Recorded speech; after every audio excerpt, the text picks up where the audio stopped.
자, 이번엔요, 문재인 전 대통령의 딸 문다희 씨 음주운전 사건 소식 저희가 새로운 내용이 있어서 한번 알아볼 텐데, 장가 기자, 이 문다희 씨와 접촉 사고가 났던 그 피해 택시 기사 있지 않습니까?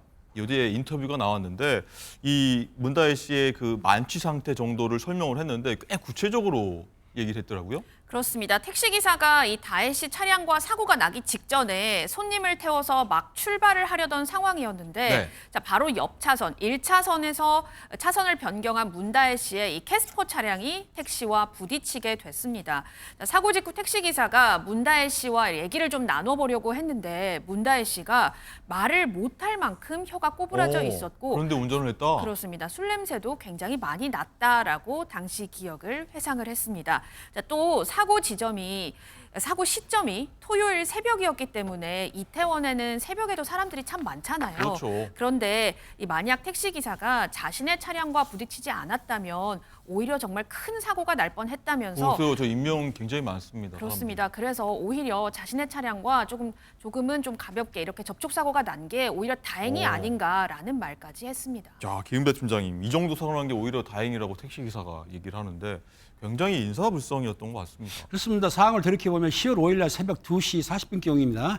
그 이태원에 있는 해밀턴 호텔 앞에서 방향지 시등을 켜지 않고 좌회전하다가 택시를 수소를 했습니다. 네. 그런데 당시에 그 문다혜 씨가 술을 얼마나 먹었냐면 지인들하고 그 경찰에서 측정을 해봤더니 보통 0.08% 이상부터는 면허가 취소가 되는데 0.14로 하니까 상당히 만취 상태인 것이죠. 거의 뭐 면허 취소에 두 배 그렇기 때문에 정도? 만취 상태에서 본인이 캐스퍼 차량을 운전을 했는데 만약에 네. 저 운전을 하다가 다른 사람을 쳤을 경우에는 큰일이 생기는데 택시 기사분은 그렇지 않습니까? 오히려 내 차를 받았기 때문에 사고를 예방한 거 아니라고 생각할 수도 있는데 네. 술을 마시는 거는 대한민국에서 처벌할 수도 없고 자유입니다. 하지만 술을 마시고 운전대를 즉 운전하는 순간에는 그때는 법적 처벌을 받기 때문에 잡는 순간입니까? 그렇죠. 자꾸 움직이면 안 되죠. 움직이면, 살짝 그렇기 때문에 움직이면, 예. 술을 마시면은 운전을 해야 됩니까? 안 해야 됩니까? 안 되죠. 절대로 운전하시면 안 됩니다. 예. 자, 그리고 장가희 기자, 이 소식도 전해졌는데 이 문다희 측이 이제 택시 기사에게 먼저 합의를 제안했고 현재 형사 합의를 마친 것으로 일단은 전해졌습니다. 그렇습니다. 사고가 난 게 5일이고요. 그리고 나흘이 지난 9일 오전에 경찰이 택시기사 A씨에 대해서 피해자 조사를 진행을 했습니다. 이후에 문다혜 씨의 변호인 측이 이 택시기사 A씨에 대해서 형사 합의를 위한 만남을 요청을 했고 이 택시기사님이 문다혜 씨 변호사와 직접 만나게 됩니다. 변호사는 이 택시기사님께 얼마를 받을지 먼저 좀 제시를 해달라라고 말을 했지만 이 택시기사님은 액수를 제시하지 않고 변호사가 제시한 금액에 합의했다고 말한 것으로 현재까지 전해지고 있습니다. 또 합의 후에 변호사가 이 문다혜 씨가 직접 쓴 손편지인데요 라면서 이 택시기사님께 편지를 줬다고 해요. 손편지를요? 그렇습니다. 그런데 이 편지를 한번 열어보니까 당시에 제가 경황이 없었습니다. 정말 죄송합니다라고 문다혜 씨의 편지가 들어 있었다고 하고요. 그런데 이 택시기사님은 손편지는 읽자마자 버렸다라고 했고 또 이미 합의도 했고 합의금도 받았기 때문에 상해 진단서를 경찰에 내지 않을 예정이라고 했습니다. 네, 어쨌든 문 씨가 형사 합의를 마쳤다. 뭐 이런 내용을 장가희 기자가 얘기해뒀는데, 자, 그럼 변호사님, 이 혐의 적용과 처벌 범위 뭐 어느 정도 수위로 나올 걸로 예상되십니까? 네, 앞서 전해주신 것처럼 지금 피해자와 합의가 있었다라고 하더라도요, 음주운전 사실이 없어지거나 처벌을 받지 않게 되는 것은 아닙니다. 네.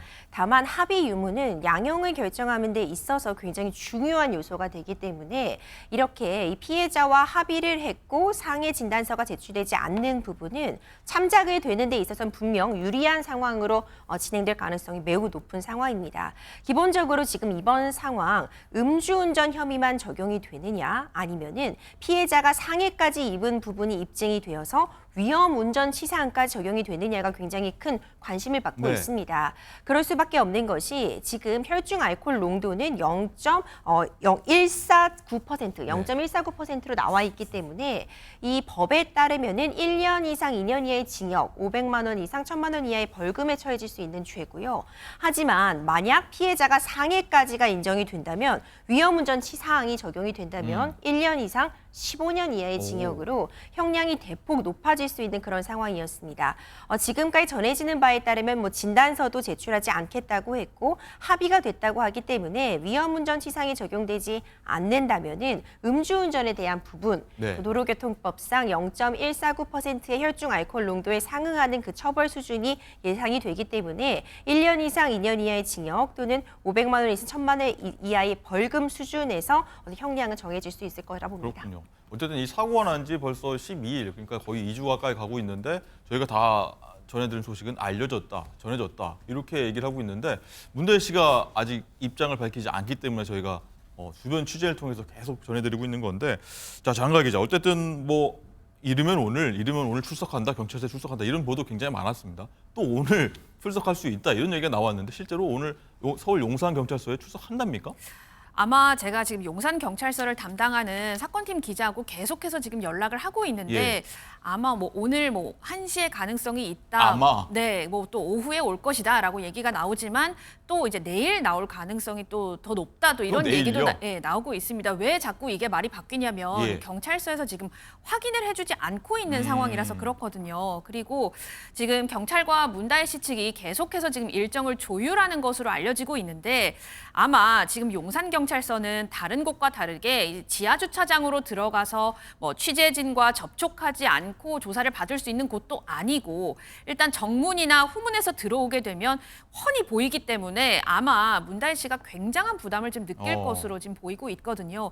또 그런 부분도 좀 감안을 해서 지금 계속해서 일정을 조율하고 있는 것으로 알려지고 그렇군요. 있습니다. 자, 임주혜 변호사님, 보통 일반인 같은 경우에 이런 사고가 났을 경우에는 소환이 언제 됩니까? 이렇게까지 좀 길어진 경우가 있습니까? 지금 이번 사안 같은 경우는요, 음주 측정이 그 자리에서 바로 이루어졌습니다.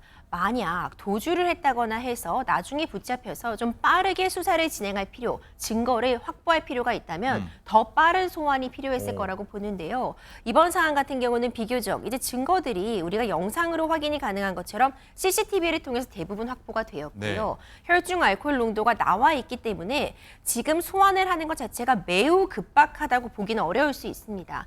하지만 이전에도 우리가 이제 통계적으로 보자면은 적어도 뭐 1, 2주 정도 내에 한 달 내의 시간 안에는 소환을 통해서 어떤 조사가 이루어지고 네. 있거든요. 그렇기 때문에 지금 일정을 조율 중이라고는 하지만 국민적인 관심을 갖고 있는 사안이고 왜 술을 마신 상태에서 운전대를 잡게 되었는지 정확히 어느 정도 운행을 했는지를 확인하기 위해서는 굉장히 빠른 시간 내에 반드시 이제 출석을 해서 조사를 받는 과정은 필요할 것 같습니다. 네, 뭐 일반인과 비교해서 형평성 논란이 있을까 봐 한번 여쭤봐서 한번 의견 들어봤습니다.